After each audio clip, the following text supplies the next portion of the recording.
that's alright. Are you just making a fuss again, Falls? No, it was an awful number. Yeah, it came out of my mouth. There's nothing I can say to that. Nothing at all. But you're a famous explorer, Richard. You're supposed to be able to put up with air going out of your mattress in Hartland. David, am I feeding back? Is this another performance of the Nick Wadham and David Braun Phillips electronic experimental music? Sorry? Not now, I rearranged Nick Wadham's crossover. David, I have only got the vaguest idea what a crossover is. It doesn't sound very nice. Anyway, good morning, ladies and gentlemen. For those of you who don't know, my name is John Downs, I'm the director of the Centre for Cryptozoology, and this microphone is really odd. And it still does sound like the resonance every time I'm talking, which is quite cool. Or Chris and Cosi, maybe. Now, there's only one person in the room who knows what the hell I'm talking about there. But no, it's Chris and Cosi. Judge knows him. No. Two experimental musicians who used to be in a band called Throbbing Gristle. But I'm very certain that you haven't got any Throbbing Gristle records in your collection, really. No, I think I remember. Well, I would recommend Zyklon B Zombie and We Hate You Little Girls. Fantastic records. Yes, two sitting next to me. Well, that was what I was just about to say. They are here to keep you in order. They are your minders. Or more likely, your warders. Well, if they try to do anything to me, I'll cheat. I'm a very accomplished. There's nothing I can say to that at all. Good, you can get your friend to help. Well, in fact, Charlotte, we're going to start off with you. What is cryptozoology? Take the microphone, don't giggle. What is cryptozoology? God, I've taught you really well for the last 4 months, haven't I? What is it, sweetie? No microphone.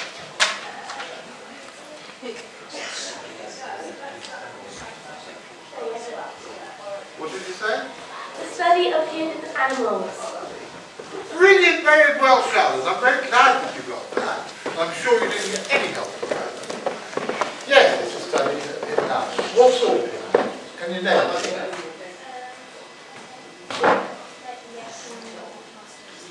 Like the Yeti and the Loch Ness Monster and stuff. That's pretty good. Rosie, can you name them, Mr. Hartland? A duck with a banjo. Sorry? What did you say? A duck with a banjo. Yeah, that would be a very Mr. Hartland. Rosie said Bigfoot, that was very, very good. Jojo, you can't hide at the back. Come out, Jojo, and sit somewhere. You name them, Mr. Hartland. A pretty good one. Okay, guys. Dean, I've got something for you in a minute.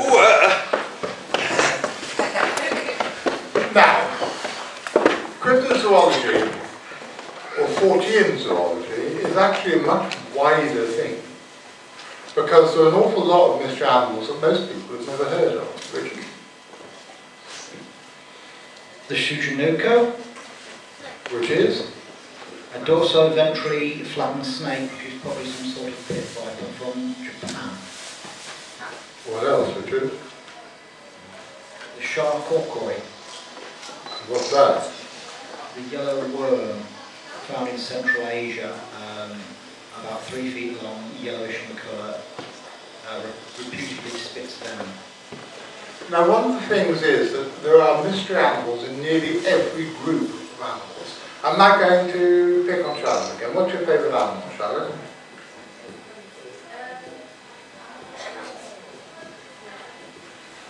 Well done, Roland. What's your favourite animal, mate?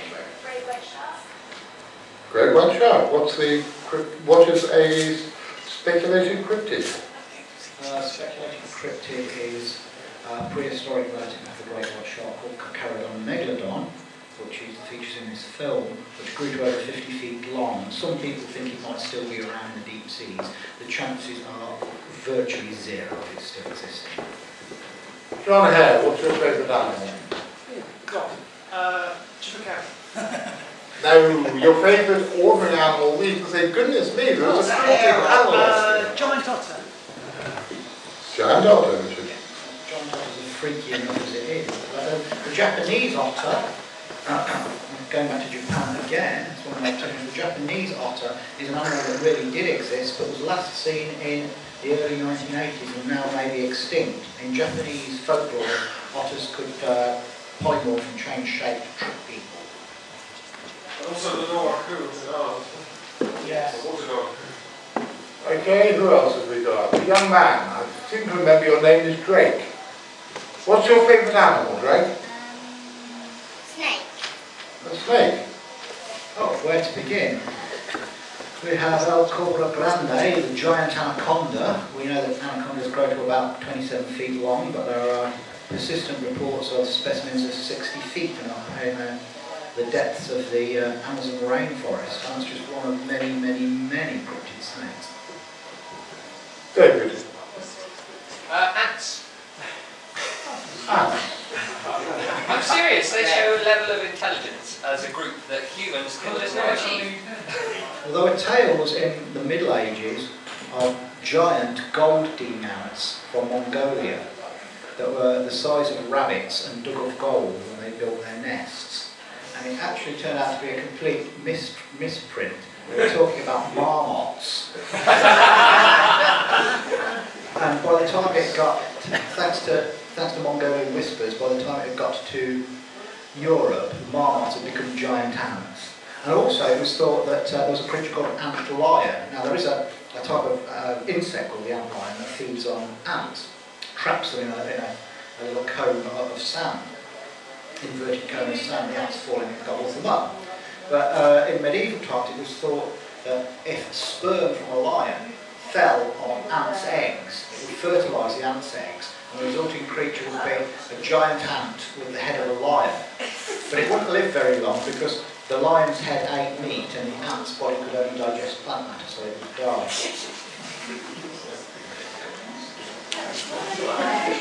There are all sorts of mystery animals from all over the world.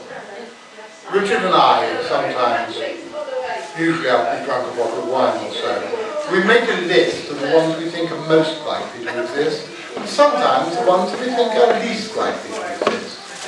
Just for a quickie, Richard, your three that you think are most likely to exist. Tasmanian wolf or thylacine, orang pendek, and pink-headed duck. And the three you think are least likely to exist. Least likely to exist. The grouse man of Oakhampton, Keith the sarcastic badger, and a bunch of seagulls that look sort of askance at priests. Did I hear shouting about dodos from the front row? What do you know about dodos? They're flightless birds. Yes. And? Do you know how the last dodo died? Yes. It was taken to France. I can't remember which French king was on the throne at the moment at the time, but it was taken to France as a curiosity for the French king. 3 days out of the port, the ship's cook cooked it in a white wine sauce, and it was so disgusting the captain threw it over. There ended the species, but not necessarily. There have been stories, haven't there? There have been various rumours surrounding dodos which are almost certainly false. The dodo was found on the island of Mauritius. It was a giant flightless pigeon. It was a case of island giantism because it was in an ecosystem where there were no large predators. It lost its power of flight and lived on the ground. Now, Hartland's man changes the evolutionary goalposts, introduces dogs, rats, goats and cats, which are the worst thing you can introduce anywhere and should never have been bloody domesticated in the first place. Bleeding vermin things. Anyway, and also killed and ate the dodos for food. And within a couple of hundred years, the last of them were gone. Now, if dodos had been taken over to Europe, like peacocks were from India, and raised in captivity in estates and country houses, they might be all over the place now, like we have peacocks. We have domestic and semi-feral peacocks, but the dodo could have been saved if it had been treated in the same way. We have a question from Rowan. It's a genuine question. Isn't there some rumour of surviving dodos on the Nazarene Islands in the Indian Ocean? There are rumours of birds that are similar to dodos. Similar to dodos. Some of these small islands have never been properly explored. There's one of them belongs to France, it's just got an airstrip on it and nothing else. So it's not impossible that there are birds of the pigeon family that are not unlike dodos. They wouldn't be dodos per se, but they might be from the same group. There was a very similar bird called the solitaire in the same group, that suffered the same fate. Very similar to the dodo, but had a slightly longer neck. Apparently it was more aggressive, had little hooks on its wings and it fought with them. But that went the same way as the dodo. Alas. One of my teachers said I was a dodo. Does that mean I'm extinct? I warned you, Ronan. Rosie? No, not now. That was only the first question. The next stupid question, you get a paper bag put on your head, you get frog marched out of the room by Rosie and Charlotte, who there, and Charlotte's friend is in the company. Do. Yes, Richard. There's a mystery animal that lasted about a week and then went into sort of limbo.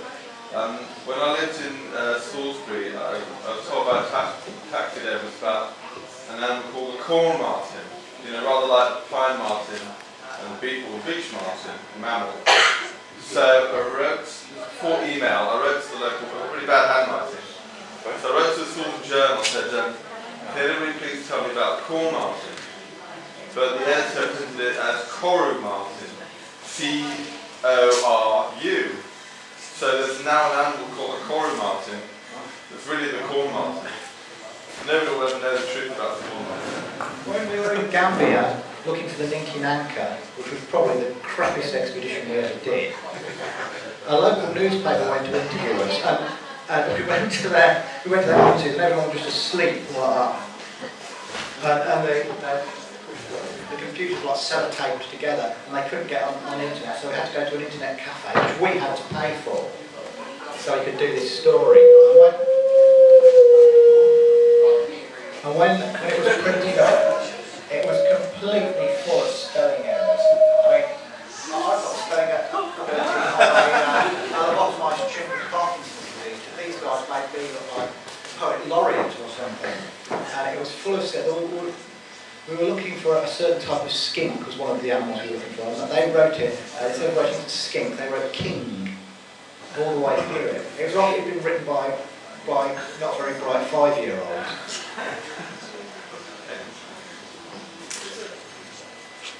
You've got a question, Doug?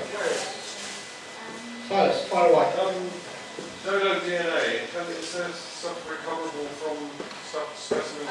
There are no stuffed specimens of dodos. There is not a single stuffed specimen of dodo. It's a fake. Oh, it's a fake. It's a fake. Some of the feathers are real.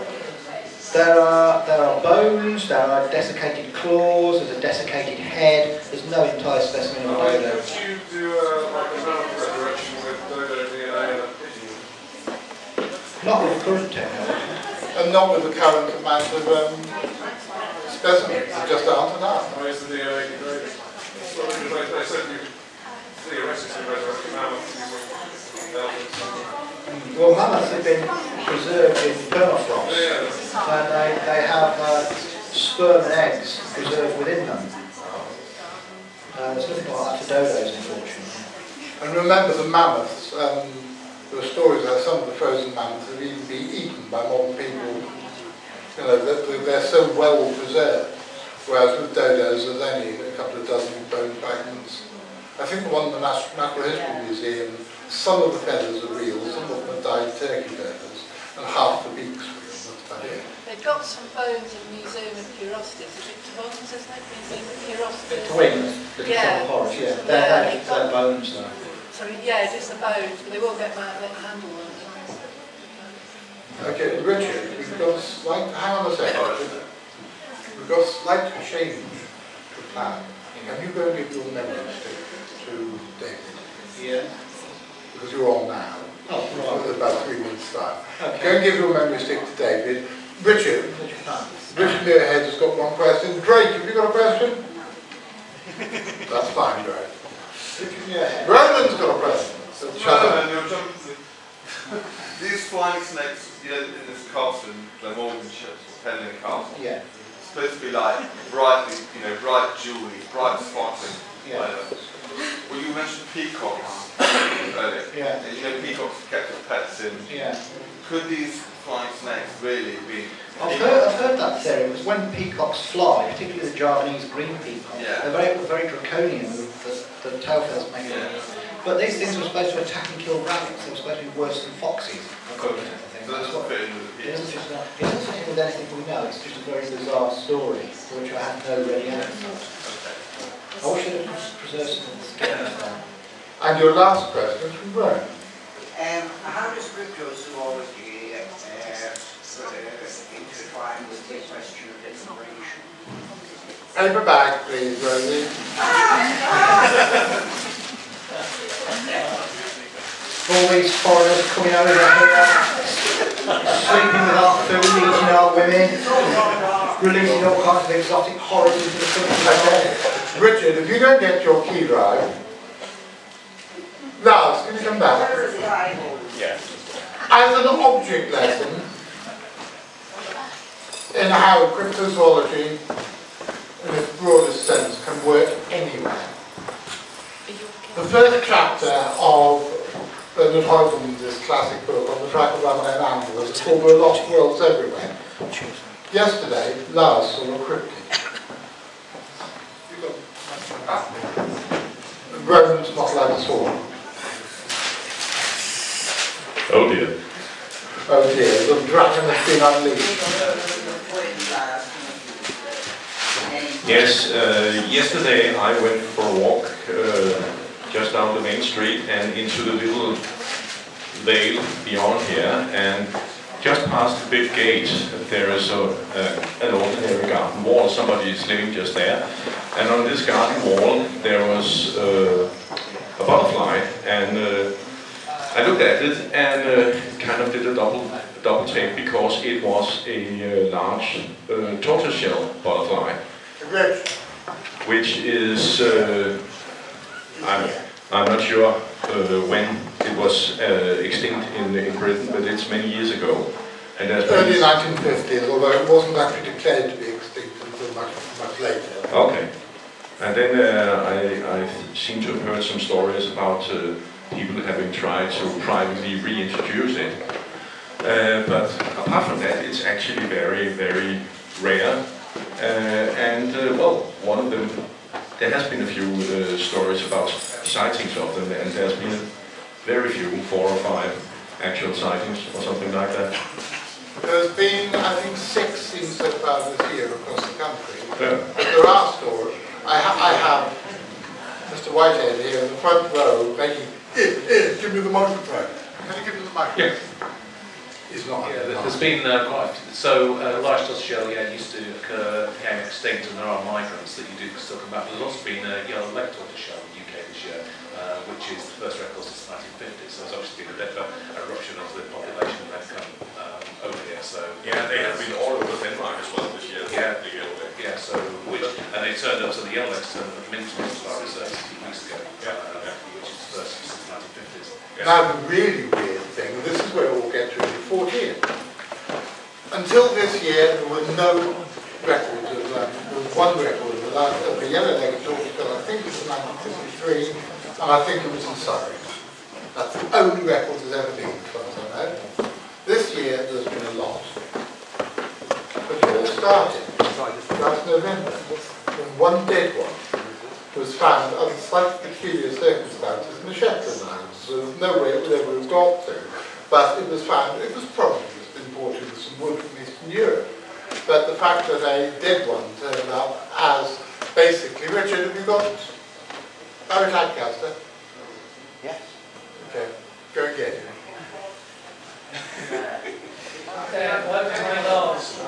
Well, that was me politely saying, Richard, don't disappear off to the bar. But it was quite strange in the year when the first ones ever had been noted, the dead one was found 6 months before, almost like an omen or a precursor. And this has also been another strange thing. We heard about the map butterflies in Dorset. Now, the European map butterfly, there's actually quite a 40-year history of that. It's one of the only butterflies, certainly the only European one I know, that it has 2 broods. And the first brood, for all of you who know butterflies, looks like a comet, orangey, browny, blotchy. The second brood is completely different. It's dark and looks like a miniature white apple. Very beautiful butterfly. And they were introduced into Britain in 1912, I think, in the Forest of Dean. And a butterfly zealot was so angry that somebody had introduced a foreign immigrant butterfly who went to destroy the colony. It took about 4 years to do it. But he did his best to destroy the colony. It was actually probably weather, really bad weather in 1921 that got rid of it in the end. But there was a small colony which turned up out of the blue near Swanage in Dorset. And it's one of the things that I think is important with cryptozoology, is that it's not just about the big, spectacular things. It's not just, I'm not going to hit you on the head. I waved my head there, and then Charlotte ducked, and I'm thinking, poor girl, she really likes frightened of me. It's not just about the big, spectacular things. It's about everything, from the big to the small, from the very rare to the ridiculously common. There are fish and butterflies, there are fish and insects and pet trade. And I think Nick, if you ask him about this in a minute, will probably tell you there are all sorts of things in the pet trade we don't know what they are. And some of these over the years have even become established in Britain. And we still don't know what they are. I beg your pardon? I knew there was an immigrant connection. But over his head. Richard, last one to go over the own. And you know, like in the Victorian era, who collected butterflies before to be mad. And that's changed now to acceptable. Yeah. So the No, it hasn't. Sorry, Richard, it was the 18th century they were thought to be mad, and Lady Glanville was actually nearly put in an asylum. That's what I was thinking about. Yeah. Victorian era, it was perfectly acceptable. Now, killing and pinning insects as a hobby is about as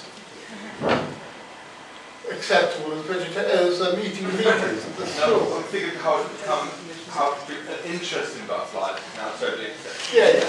And maybe like cryptozoology, people think it's a fringe.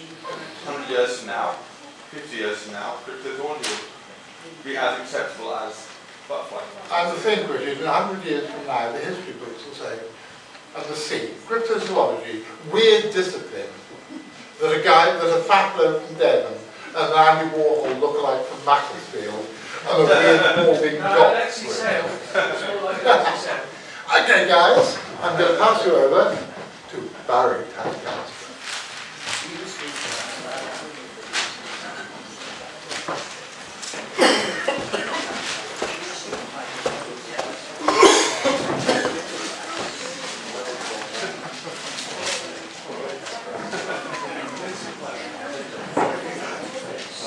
There's just a few announcements before we get started, isn't there, Ken? There certainly is. I'd just like to remind you all about Funland, which is situated behind the tent in the garden, where you can see the world-famous tunnel of goats, now with extra goats. The spider baby, which is half baby and half spider, but it would not bite you, at least until it grew up. And of course, the haunted teddy bear's nest, and as I mentioned yesterday, I tapped my cakes when I saw that. If you want to get your fright on, it is utterly terrifying. It is soul-rendingly terrifying, in fact. Anyways, the first speaker today is once again Nick Wadham. Nick Wadham has been fishing for trout in the landscape of his mind. he is about to lay the rotting fruits of his own actions at our doors. Take it away, Nick. Thank you, Mr. Podcaster. To the point as ever. He's one of the few people that has braved the twisted, dark depths of my mind. And that's what happens. And you come back out again. Thank you. Okay. Hit that funky button, Dave. So you've taken up on from yesterday, where we looked at some of the friendly creepy crawlies that inhabit this world. We're now going to look at some of the scarier inhabitants and denizens. This next slot is the Wild and Deadly show. This is what we take up to Chris Evans' Carfest. Yes, we are getting famous. We have performed this in front of tens of thousands of people here this year alone. Most of the time, these animals will lead peaceful, quiet lives, living in the undergrowth, under rotting logs, under the stones, under your pillows, in your boots. If you leave them alone, most of the time they will leave you alone. They will run away, they will hide. You could sit in the same room as the world's most deadly scorpion and live 30 or 40 years and never cross your paths, as long as you don't go poking and prodding it. But having said that, if you do have to go and poke and prod stuff, if you don't check underneath your bed and shake your shoes out first thing in the morning before you put your slippers on, some of these animals actually do have the power to kill you. I'm not making that up. They're here today. Hello.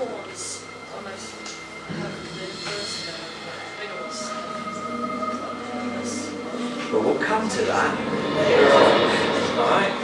So yeah. Now, last night, yesterday afternoon, I talked about, no, it was evening, wasn't it? It's time, wibbly wobbly. I was talking, where are we? Are we next week or last week?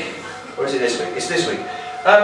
Yeah, yesterday evening, I talked about how long bugs have been on this planet. They have been here for somewhere in the region of 600 to 700 million years. Okay, that's a very, very, very, very long time. And if you are able to get to Google Images and check up some of the fossilised records of the ancient sea scorpions, you will spot similarities in body structure to the living whip scorpions of today, for example. Here we have a Florida whip scorpion. It is totally harmless. It can't scratch you, it can't bite you, it doesn't have any venom. Yet, it has the body structure of a scorpion, it has claws like a scorpion, but inside its mouth, it has fangs. Scorpions do not have fangs. They have another set of claws, chile or chelicerae, or whatever you want to call them. It's easy to call them fangs. Are you shivering there? Am I creeping you out, madam? Come and see a little closer. Listen, it's okay, it won't jump far, only about 8 foot. You know that film, Alien? Out of your chest in a minute. Only joking. No, it's harmless. It has no venom. Nothing. Nothing to harm a human unless you're a bug. Anyone have hold of this thing? This is an awesome little creature. You're going to have a go. Alright then.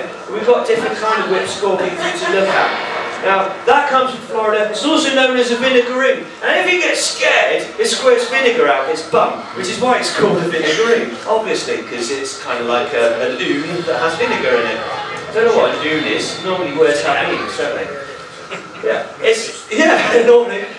This thing is an absolute outright carnivore. It eats other bugs. And unfortunately for the other bug, because this guy does not possess venom, it's not a particularly pleasant death.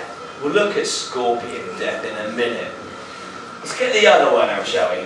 Right then, let's pop this one away. Do you want to come and hold us a whip scorpion? Come on then, just step over the chairs or stand on people, that's it. Cut them like the Red Sea, that's what you want to do. Now the next one is also another kind of whip scorpion. It's got claws, but it's got more of a spider-shaped body. Oh no, we don't want that. It's quite harmless. Have you seen Harry Potter and the Goblet of Fire? Here we have the Hogwarts spider. Again, totally harmless. Now this is Damon species, it is a whip scorpion. This one comes from Tanzania. It's a very big specimen. They do get bigger than this. There is a giant whip scorpion. Its whip legs can reach about 1.5 foot across. It's a fantastic animal. There you go, have a good facial. And then you've got one of the giant ones on that speaker stand behind my hill. Oh, how did that get out? Oh my god. Hey, I'll hold this. Okay, now come on close look. Now, and you remember that really amazing program called Primeval that got a lot of things wrong about giant bugs surviving in our modern atmosphere, when our modern atmosphere is about half the content of oxygen of the atmosphere that they come from. If this was one of those giant whip scorpion things, they're about 12 foot across, as soon as it steps through the portal, they'll go and die, because they rely on diffusion of oxygen into their body. That's like that. Yeah, it's got fangs. Claws, fangs, claws. So it's got a spider body, claws like a scorpion. Ow, they're quite sharp. You have to be. Look at those. Whee, look at that, you'll think them, won't you? Yeah, I can see, that's good enough. Inside there, see in the mouth there, fangs like a spider, body shaped like a spider. These are arachnids, incidentally, but they can't produce silk. And again, even though it looks like a spider, no venom whatsoever. But it's got an awesome set of front legs. See these big long whip things there? Those are actually legs. They're not antennae. They have been evolved and adapted into feelers. And I know they've been evolved and adapted because there are hundreds of fossils showing different states of evolution of these arachnid creatures over hundreds of millions of years. The fossils do say yes. Sorry, I'm just badly quoting the book that says the fossils say no. Written by someone who's very well intended. Yeah, and again, vicious predators. Imagine you're a bug. I'm the whip scorpion. Here, I'll go for that. Oh. You're the bug boy, you're supposed to. Useless. Sacked. Now, I know you're here. You can't see me. I can't see you. But my feelers, which have got thousands, in essence, it's thousands, okay, of super sensitive, microscopic hairs. They're so small, they look like fuzz if you look closely, but each one of those is connected to a nerve. And that nerve can feel you moving from a foot away. It's like me hearing a mouse fart at the back of the school. Look, see how hairy I am? Oh, he's going to need to wipe his butt. Now, anyway, I can feel you. And you walk past me and not see me, but I've got these huge, great big claws. And I've got you. In my mouth. In goes the fangs. And all your gut. Come at you. And I'm slurping all up. It's great. So I've embarrassed her enough. Are you sure you don't want to hold one? Yeah, sure. Oh no, that's a scorpion. That'll have you. One that's not like a spider. Okay. Not like that thing that he held. Hey, that thing like he held. You promised it wouldn't bite me. It won't bite you. Not hard anyway. Okay. Put your hands out like that. Wonderful. There we are. Woo! Don't worry if it runs up your arm. It likes to eat your wax. Okay.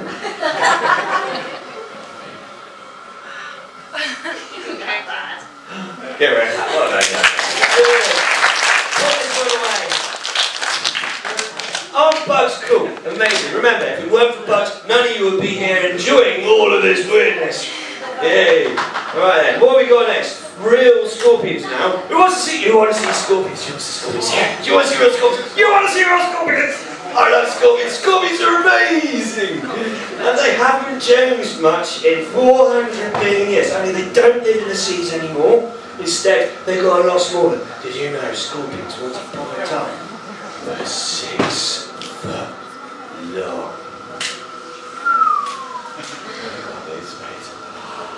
Imagine that, a scorpion the size of your dad's car. It was too big to walk on land, so the way it got around it was by swimming around in the seas. They were called sea scorpions.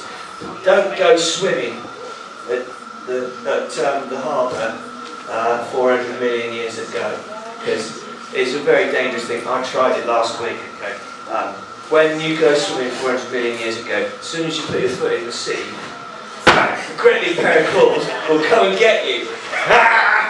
And drag you in and eat you up. But they're all gone. You might need to cuddle him to sleep tonight. Let's look at some real scorpions then, guys. Right, here we are. This It's probably one of the best scorpions to start keeping scorpions with. It is a flat rock scorpion. It's pretty obvious to see why it's called a flat rock scorpion. It's a scorpion that lives under rocks and is flat. Yeah. Halogenes troglodytes. Well, actually Porcidans, this one. Troglodytes is a lot bigger and blacker. Awesome, huh? Tiny thin little tail. In fact, it is more painful to get stung by a stinging nettle than this little chap. The claws are fairly strong, but they're not strong enough to draw blood. Ooh, ow, oh no, the pain, stop. Yeah? Amazing little creature, fierce predator. Yeah. The claws, just like the whip scorpions on their front legs, have got lots of microscopic hairs. They all act like ears. And underneath the body, there's these little feather-shaped organs called pectines. They also help detect sound and vibrations in the air. They can even detect air pressure density changes. Microscopic air pressure density changes that we can't measure. That is how sensitive this thing is. It's amazing. And that is why their morphology, their shape, hasn't changed in any way over such a long period of time. Why change if you don't need to? We're changing. Our evolution is through technology and intelligence. Morphologically and physiologically, we don't need to evolve that much. Apart from being apes. It's not me. It's what that is. It's my show, shut up. How long can scorpions live? It depends on species. Anything from 5 to 15 to 18 years. Emperor scorpions can live for a good long 18 to 20 years. They're really long-lived animals. Some European scorpions about 5 years. It's not a long life. Now, coming on to something totally different. This is Sid Vicious. It is a forest scorpion. This one's a wild-caught forest scorpion. These have got an incredibly painful, unpleasant sting. It's got a thicker tail than the last one, but it's got big fat claws, so we know it ain't going to kill you unless you're allergic to wasp stings. Don't get stung. Fortunately, this is a wild caught one, and the trappers pinched off the sting on them. I brought a big batch of these in, and a lot of them are missing their stings, which is a shame. But if this one's not adult, which I don't think it is, it's not big enough, it should grow another sting in replacement of the one that is lost. He's mid-molt, so it's going to be another year or two before he sheds. If you get pinched by it, you're going to know it. Check them out.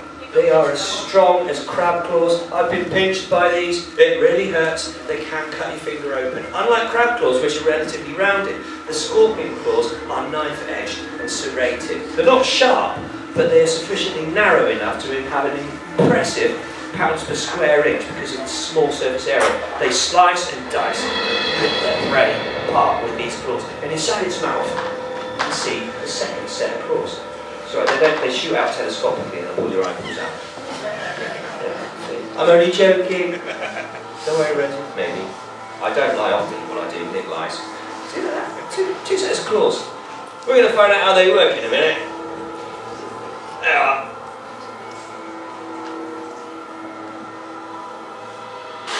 Sweet! Who wants to play Scorpion Death? It's a great game. We've got 1, 2, 3.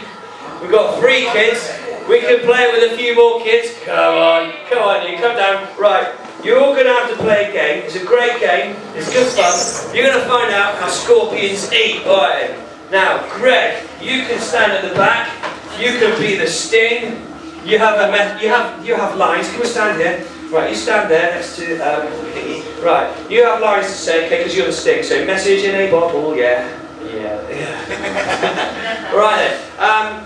Come on, you stand up, Charlotte. You think you're going to get away with it? You're about the same height as this guy, aren't you? So you stand here on this side of him, and you stay there. Right. So you are the big claws on the outside. You come and stand there, mate. Come on, 7. Do we have anyone who's going to join 7? You stand in the middle.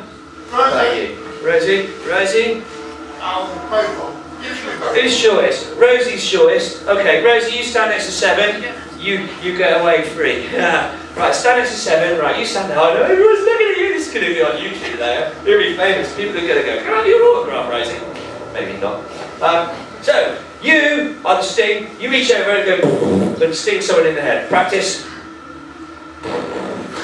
Wonderful.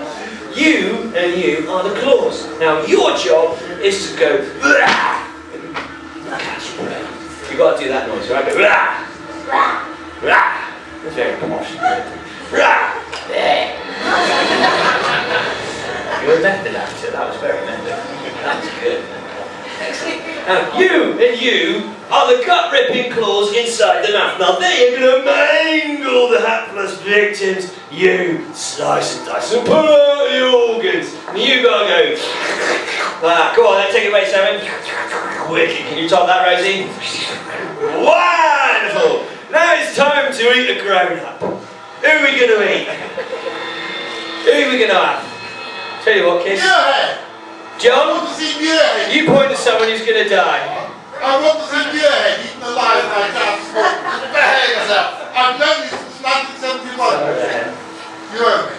Come on, Mr. Muirhead. Come on, Richard. Give him a clap, everyone. Hey! Very good. Good night, pal. Right, stand back there. You're in the way. Alright, Mr. Muirhead, you have to stand here, matey poos. Right. You're going to get eaten alive. Right, what's going to happen is, you're going to walk along here, like that if you want. Okay. People will laugh at you if you do. Alright, okay.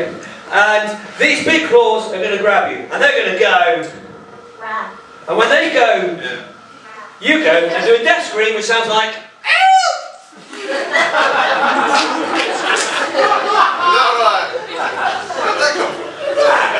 Is that a death scream, or is it I've got a poo stuck in my bum and it won't come out scream? That's what that was. Alright, a death scream. Ah! My guts are coming out my belly and out my bum! Right. Ah, my guts are coming out my belly and my bum. I don't sound very frightened, do I? Just do a scream. A big scream. Help! Splash! Stay away from the toilets. Alright. You gotta be quick.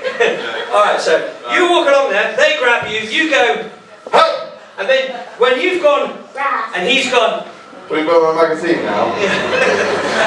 You stick him in the head and go, and when they've gone, and you've gone, help! And he's gone, you go, back. And you're dead. And now when they've gone, and he's gone, help! And you've gone, and he's gone, you go. Come on, Sally. That's good. Alright, are we ready? Now, very slowly, like little baby steps, like, you know, like that. So I've got things to say. Is it on time? Yeah, but when I tell you hurry up and die, then you've got to move, okay? Because they're not finished saying what I've got to say. Yeah? Alright, good man. Okay, hey. Right, slowly make movements, bud. Now the scorpion, like I said, it's got hairy claws and it's got delicate glands under its body called pectines. Well, not glands, they're organs. Glands secrete stuff. Keep going. These pectines detect the movement through the ground, the claws detect sound waves, the pectines detect sound waves and microscopic air pressure density changes, and that gives information to the brain of this scorpion, how big the bug is, how far away it is, how fast it's moving, and whether or not the scorpion is able to take it on. And the scorpion has decided, you're dead, pal. Right, now it's time to die. So walk into the death box. Ready, big claws. 1, 2, 3. Grab hold of Richard. Grab, grab. Scream.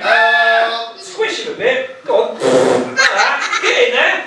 Please, don't let go. You'll die of starvation if he runs away. Get hold of him. Get in there. That's it. And go rah. Rah.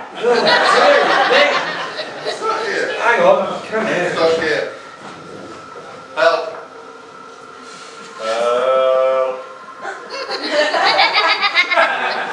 We've got a pulse, still alive. I don't know. Amazing! Right, grab hold of him! Don't let go! Yeah, that's it! And there, rip his guts a bit. Right, sting him in the head! Go on! Right, and die. Fall down. Take care of my hair, it's got all time to grow. Oh, right, fall down dead on the floor. Go! That's it. There! Oh, wow, that was very dramatic. No, you can't die here. Come back here. Richard, come back here. We ain't finished with you yet. Get down there. Lie. Down. Downward. Right, Still got alcohol spin, yeah? That's it, good. Right, big claws, don't let go, you might come back alive.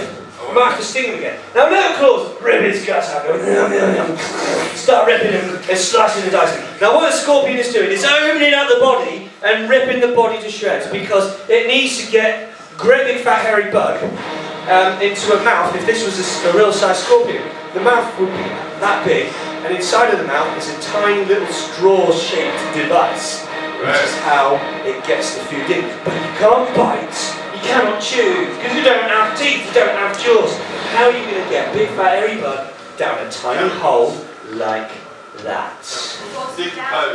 Force him down, you slice him around a bit, slice him up a bit, and you open the body up, and then you vomit. Scorpions throw up and blow chunks into their bodies of their prey because the stomach juices contain enzymes that dissolve acids that melt the flesh and turn it into gut soup. Go on then, chuck up. Be sick in it. Go on. And you. And you. Right. And mix your vomit in. What do I do to deserve this? I'm not like one of the most perfect people in the world, but what do I do to deserve this? You turned up. Right, come on then, mix your sick in. Go on, you're blimey. They're too kind, they're too good. No. Yeah. Right, and then you slurp it up like gut soup. Come on, Seven, you're the only one for that. And then what happens is the scorpion slices and mashes with the claws and the pedipalps, the big claws, and squishes the rotting, decomposing, melting, slimifying corpse against that straw-shaped mouth. And it sucks all the juices out. Spiders do very much the same. They also inject venom with their fangs. They don't suck juices through their fangs. It's a one-way device. But they also put enzymes in with the venom, and they also regurgitate stomach juices as well. The scorpions and spiders pretty much eat the same way. And so all that's left of poor Mr. Moorhead is a tiny little pair of ground up body parts. And a scorpion with very bad wings. Do you want to do a burp on the microphone? So friendly. Oh, come on.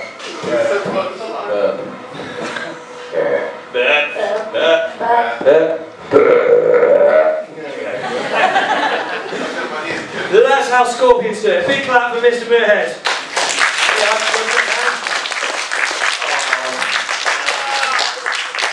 For his pension next week. And well done to these guys here. Incidentally, Mr. Moorhead, it is a token of esteem to be eaten alive by a human scorpion. I heard some of you talking about scorpions last night, and you were talking about sizes and venomosity. Shakespeare made up words, so can I. Yeah? Hang on, say that so everyone can hear it. There we are. The bigger ones have less venom, the smaller ones have more. Ooh. What if it's a baby of the big one that's harmless? Ah. The difference between a deadly and a non-deadly, guys, is all about two things. Go on, you gonna have a guess? Go on then, Charlotte, give it a go.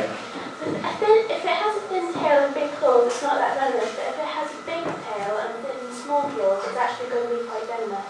Charlotte is absolutely spot on. Give her a clap. Good girl.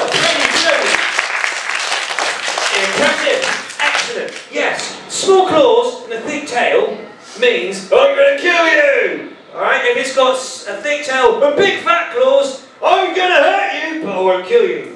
As with the big forest scorpion, it's got a fairly thick tail. Its sting is very painful. It gives you pins and needles, makes your arm ache and throb, and gives you a bit of a headache. However, if your scorpion is the deadliest scorpion in the world, i.e. the Deathstalker scorpion, it's got diddly little claws and a massive chunky tail. If it's got tiddly little claws and a whacking great big tail that's almost as thick as the body, you've come across something called the fat-tailed scorpion or the thick-tailed scorpion. There's two different kinds, and they are level pegging in the second and third place of the world's most deadly scorpions. Interestingly, scorpions from Australia are the only things that aren't the most deadly in the world that is arachnid-based, other than their spiders. So this is what these guys look like. You'll find them in the Middle East, in Saudi Arabia, in hot, dry desert places, but they do like moisture, they need water now and then, but if you keep them in too humid an environment, they will die. They live in Israel, Egypt, and Iraq. You find them in all places like that. Whatever you do, when you come across them, don't play around with them, because if you do, you will end up killing yourself. This is what they look like. Thick tail, as you can see quite clearly, and very small claws. Be very careful of the sting, it is very sharp and it is laden with loads and loads of venom. In a deathstalker scorpion sting like this, there is enough venom to kill every person in this room. Deathstalkers are able to kill children in 40 minutes to an hour. Adults, anything from 4 to 8 hours, depending on how old you are, strong and fit you are. And some adults are actually immune to the death effect of the venom, although they will still succumb to the rest of the effects and have a very, very rotten, rough 10 to 24 hours while they sweat it out. You can survive them if you are one of the few. So don't ever let go of the sting whenever you're holding them. This scorpion is fully loaded with venom.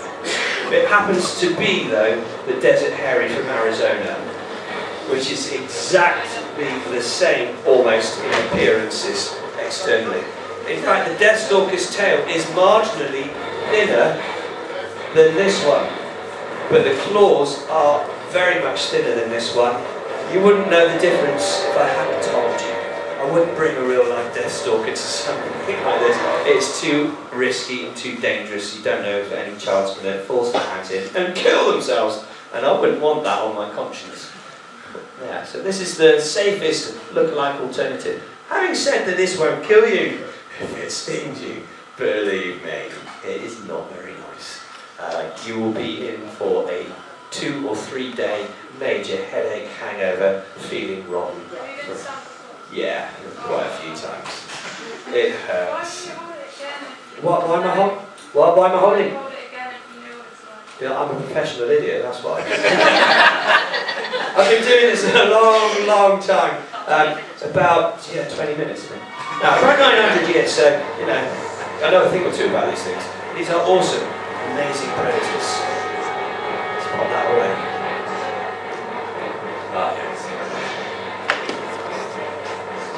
So, from scorpions to spiders, it's time for you to meet Sally. Sally is my salmon pink bird-eating spider. She is gorgeous.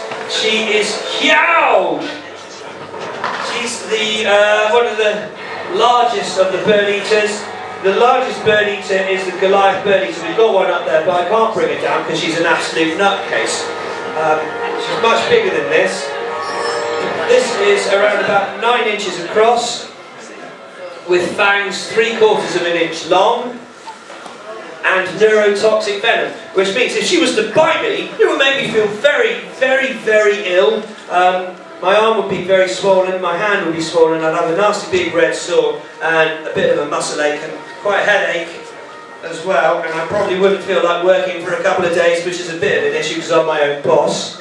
Can you imagine my own return to work interview? That'd be weird, wouldn't it? Why were you off sick then? Oh, I was bit by my spider. How did that happen? I was showing off at the weird weekend. Can I have sick pay? No. I told you, my head's weird. Richard's the only person that has ever made it out alive. And you've seen what's happened to him. Bless him. Yeah.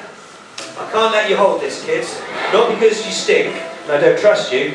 I'm sure you're all pretty sensible. It's because on this end here, on the abdomen, a really nasty coat of is terrible English. Is a nasty coat of thick, stinging, irritating hairs.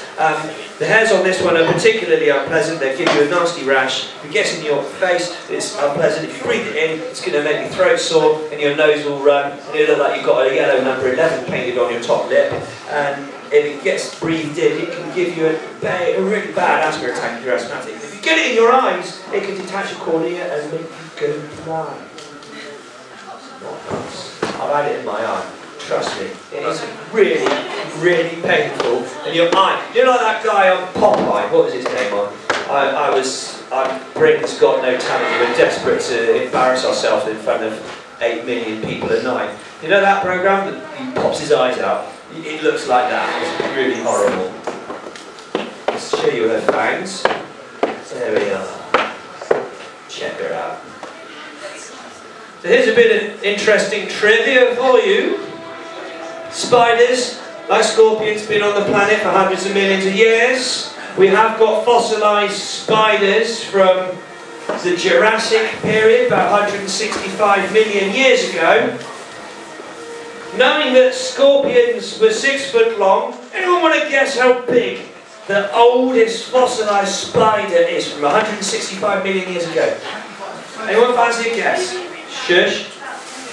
10 foot? Bigger? Smaller? 50 foot? 3 foot across? Sensible, logical answers based on the facts and the science that we already know. However, the oldest fossilised, largest spider, Nephila jurassica, you all know what nephilas are, the giant orb weavers. Today they're around about 6 to 7 inches across, and they can build webs that will span this hall and catch flying birds and bats, and they will eat them. Okay, this spider from 165 million years ago is in fact exactly the same size. Believe it or not. Which means the spiders we have today are the biggest ever to exist. True spiders, until we find something otherwise in the fossil records. The largest spider on the planet is called Nephila. It's called Heteropoda maxima. It is a giant cave huntsman. It is huge. It's 12 inches across. The largest bird-eating spider is the Goliath bird-eater, which is 11 inches across. Well, that's big enough as it is. So let's look at the next spider. The next spider is the most toxic spider on the planet.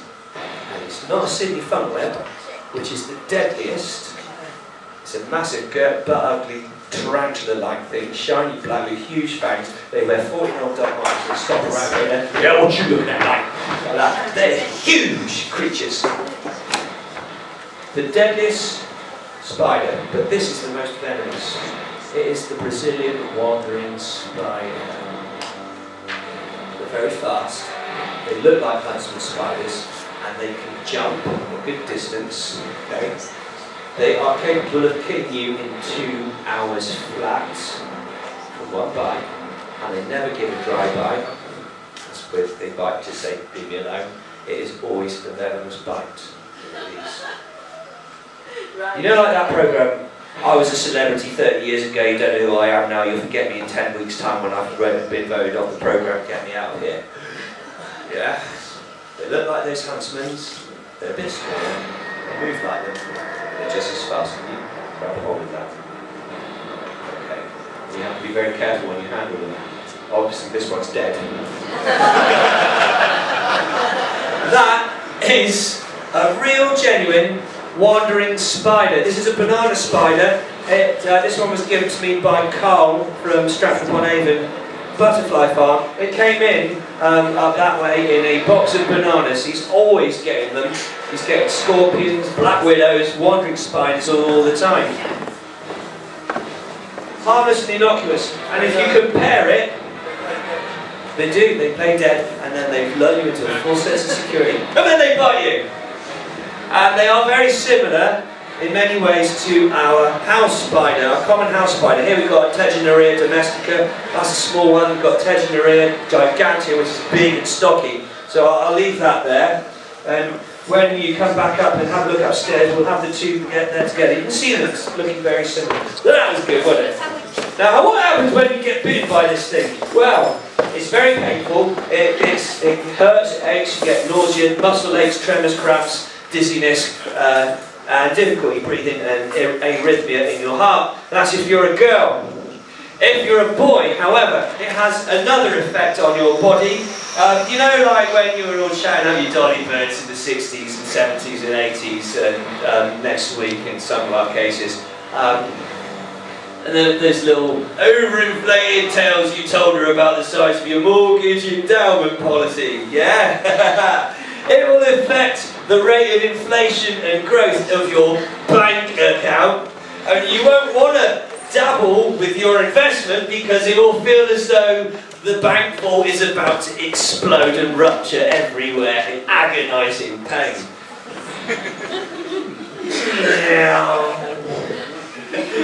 Not a clue. That's the last 2 hours of your life. So we go from that to 40 legs. Mephistopheles. Okay, ready. Here, kids. This is especially for you. This is something that you will have seen come out of that stool then. From deadly 10, boring 15, boring 16, deadly 60. Oh yeah, deadly 60. Well, we're changing ourselves from Bugfest to deadly 120 because we're actually twice as good. This is a giant. I do like deadly 60, and I think Steve Backshot is a legend because he's made what I do cool. Here we are. Right.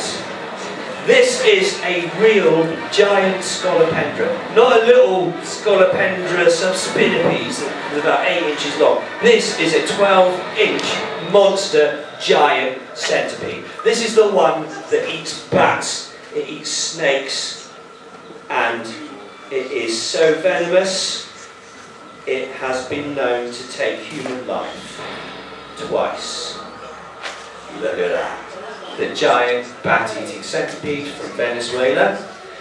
This thing is capable of taking down snakes that big. It won't eat a lot of it because it won't all fit in there. It'll eat what it can. It can eat bird-eating spiders, scorpions, bats, mice, cane toads, anything that it'll get hold of and cling on to. Each of these 40 legs ends in a very sharp claw, and the front pair of legs have been modified into venom delivery devices called forcipules.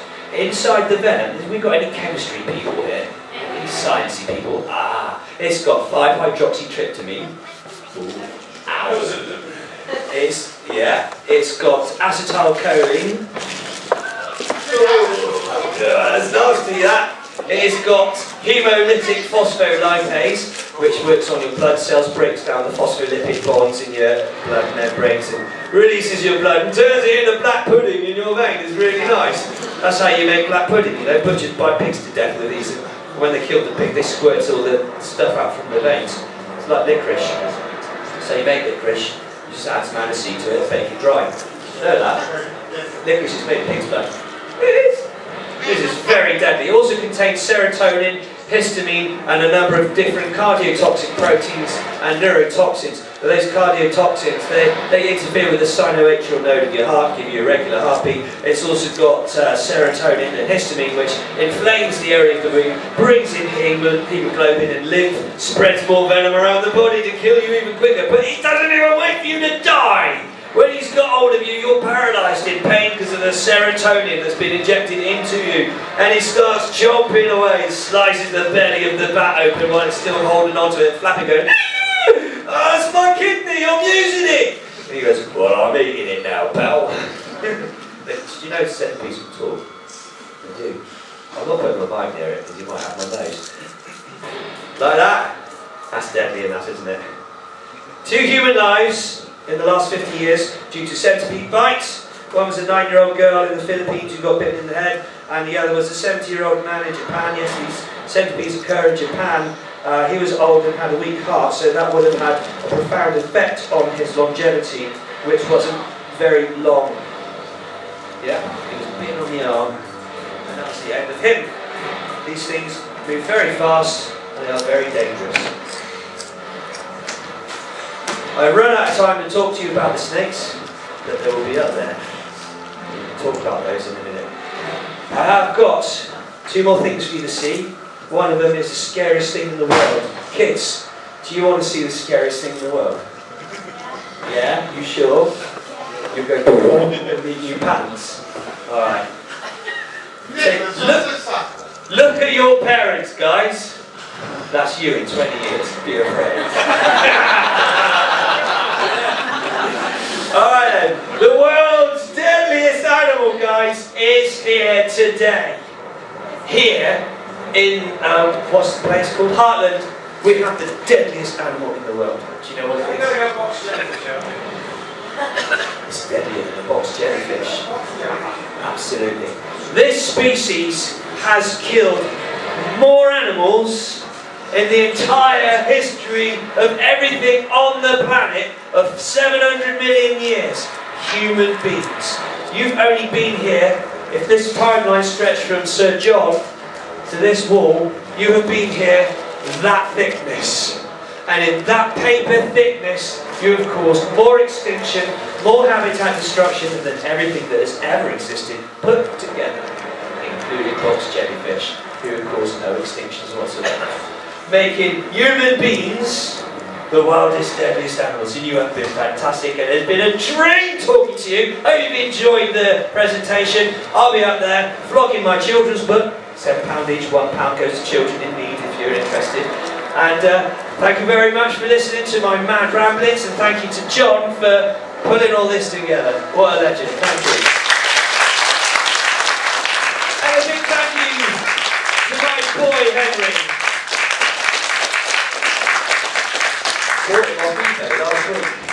Right. We're going to strike our set now. Okay, guys. 1-1.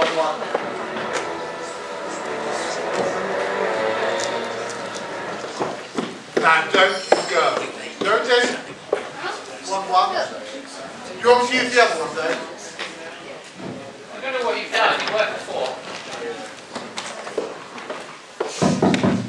I didn't switch it on.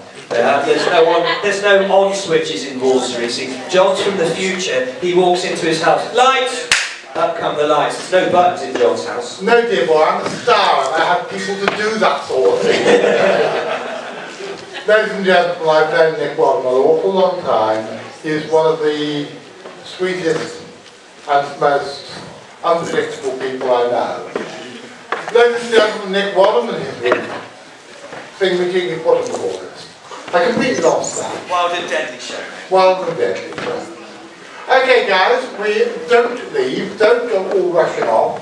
I do have to tell you, however, that we have lunch being served up until 2:30. I'm sure if you haven't finished your lunch at 2:30, Tracy isn't going to beat you around the head and neck with my walk. No, she probably is. So right, that's Tracy. Be afraid, be very afraid. You were scared of the centipede. You ain't seen nothing yet. What is for lunch, babes? What's for lunch? There's there's a choice of soup, there's essential salads, and there's jack potatoes with a choice of toppings. Sounds wonderful. How much is it?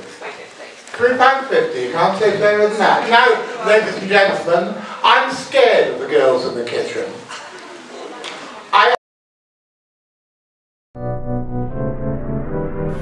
Strangely strange, but oddly normal.